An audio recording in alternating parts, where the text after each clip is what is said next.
Radio Sandram 90.4 FM-ൽ ഇനി കേൾക്കാം ഗ്രാമഭംഗി. തയ്യാറാക്കി അവതരിപ്പിക്കുന്നത് കാവ്യ. സാങ്കേതിക സഹായം റയാൻ ടൈറ്റസ്. റേഡിയോ സാന്ത്വനം 90.4 FM ഗ്രാമഭംഗിയിലേക്ക് എല്ലാവർക്കും സ്വാഗതം. നിങ്ങളോടൊപ്പം ഞാൻ കാവ്യ.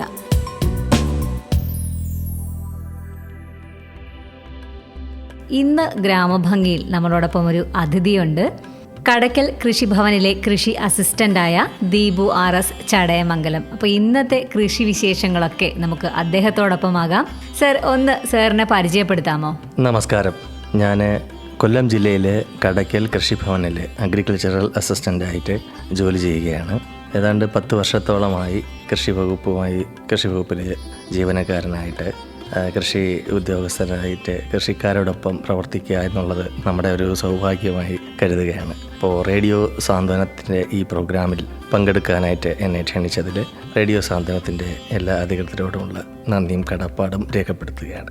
സാറിന് ഈ ഗ്രാമഭംഗിയിലൂടെ സാറിനോട് സംസാരിക്കാൻ കഴിഞ്ഞതിൽ ഒരുപാട് സന്തോഷം. കൃഷിയെക്കുറിച്ച് നമ്മൾ സാധാരണക്കാർക്ക് അറിയേണ്ട കുറച്ച് കാര്യങ്ങളാണ്.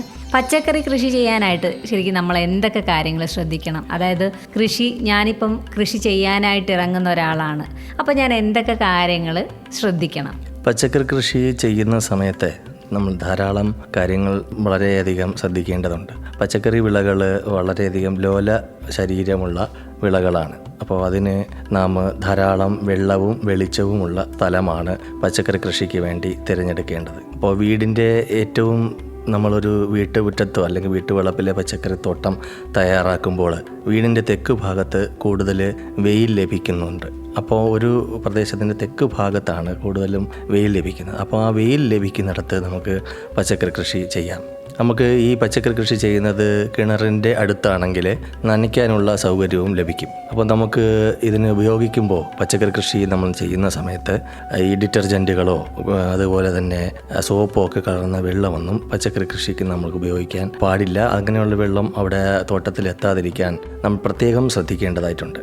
അതുപോലെ പച്ചക്കറി കൃഷി ചെയ്യുന്നതിന് മുമ്പ് നമ്മൾ ധാരാളം കാര്യങ്ങൾ കൂടി ശ്രദ്ധിക്കണം. അതിൽ പ്രധാനം നിലം ഒരുക്കുക എന്നുള്ള ഒരു പ്രധാനപ്പെട്ട കാര്യമാണ്. നിലം ഒരുക്കുമ്പോൾ സാധാരണ കേരളത്തിലെ മണ്ണിന് അമ്ലാംശം കൂടുതലാണ്. അപ്പോൾ അമ്ലാംശത്തെ ന്യൂട്രലൈസ്ഡ് ചെയ്യേണ്ട ആവശ്യകതയുണ്ട്. എങ്കിലേ ചെടിക്ക് ആവശ്യമായ ന്യൂട്രിയൻസുകൾ വലിച്ചെടുക്കുവാനായിട്ട് സാധിക്കുകയുള്ളൂ. അതിനുവേണ്ടി നാം പ്രധാനമായി ഉപയോഗിക്കുന്നത് കുമ്മായമാണ്.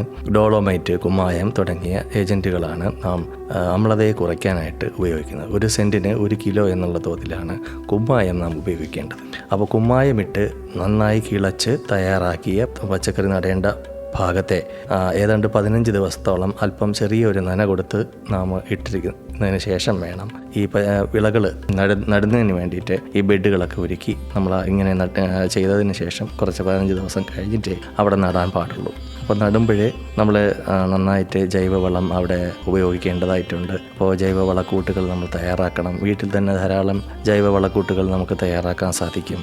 അപ്പോൾ അതിൽ പ്രധാനമായിട്ട് നമുക്ക് വീട്ടിലെ ഇപ്പോൾ കാന്താരി, മുളക്, പിന്നെ നമ്മുടെ വഴുതനങ്ങ, അതുപോലെ ചീര, ഇങ്ങനെയുള്ള ഓരോ വിളകൾക്കും വിളകളും ആണ് നമ്മൾ പ്രധാനമായിട്ടും വീട്ടുവളപ്പിലെ പച്ചക്കറി തോട്ടത്തിൽ കൃഷി ചെയ്യുന്നത്, അല്ലേ? അപ്പോൾ അത് നമ്മൾ സാധാരണ ചെയ്യുമ്പോൾ നമ്മൾ ഈ ജൈവവളം കൂട്ട് തയ്യാറാക്കുമ്പോൾ നമുക്ക് കമ്പോസ്റ്റ് ഉപയോഗിക്കാൻ പറ്റും, അല്ലേ? കമ്പോസ്റ്റ് ജൈവവളങ്ങളുമായിട്ട് ഉപയോഗിക്കാം. അപ്പോൾ നമ്മുടെ വീട്ടിലെ തന്നെ വേസ്റ്റുകൾ ഉപയോഗിച്ച് കമ്പോസ്റ്റ് നിർമ്മിക്കാൻ പറ്റും. ചെറിയ